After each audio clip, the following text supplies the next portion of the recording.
রেলের ব্রিজের উপরে রং করার সময় অসাবধানতার কারণে ব্রিজের উপর থেকে নিচে পড়ে মৃত্যু হলো এক যুবকের। সাঁইথিয়া বেহিরা গ্রামের কাছে এই দুর্ঘটনাটি ঘটে। মৃত যুবকের নাম শেখ জিয়াউল রহমান, বয়স 27, সদাইপুর থানার মানিকপুর গ্রামে বাড়ি। মৃত যুবকের জামাইবাবু শেখ খোদাবক্স বলেন, আমি 12টা নাগাদ খবর পাই আমার শ্যালক রেলের ব্রিজের রং করার কাজ করছিল।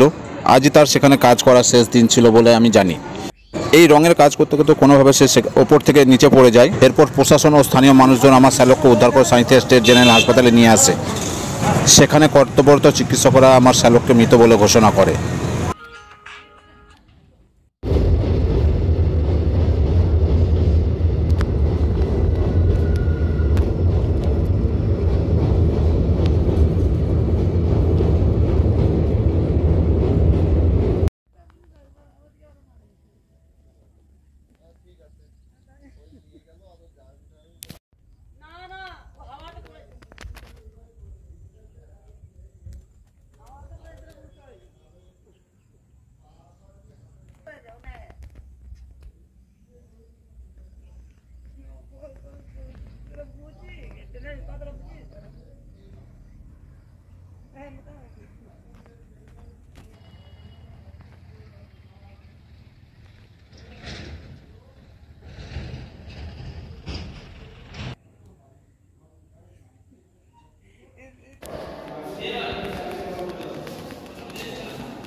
কত রে?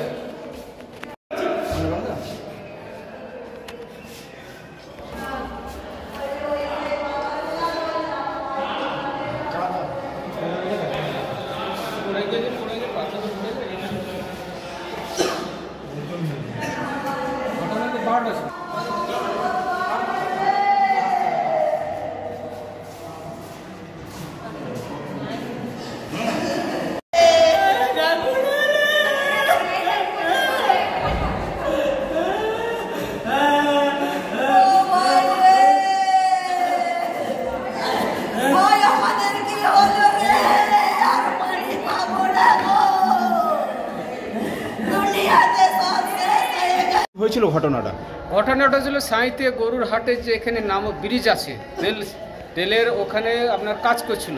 কিসের কাজ? রঙের কাজ। আচ্ছা, তারপর রঙের কাজ করছিল।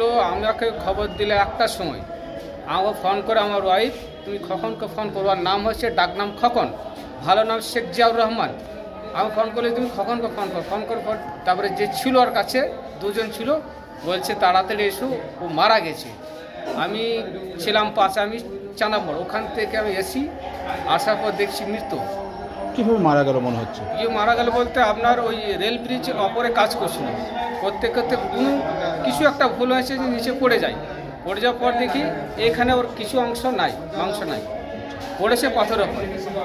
দুর্ঘটনা হচ্ছে, আমি যে ছিল ওর সঙ্গে যে কাজ করছিল, তখন বাজছিল 12টা।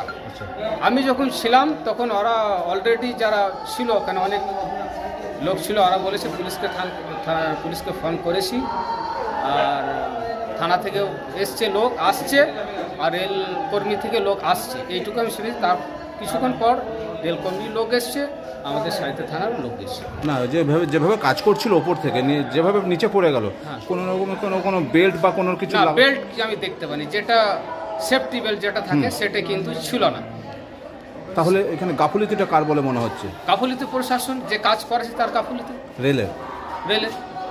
আপনারা কি চাইছেন এখন? আমি চাইছি আইনের মাধ্যমে যেটা হবে সেটাই হবে।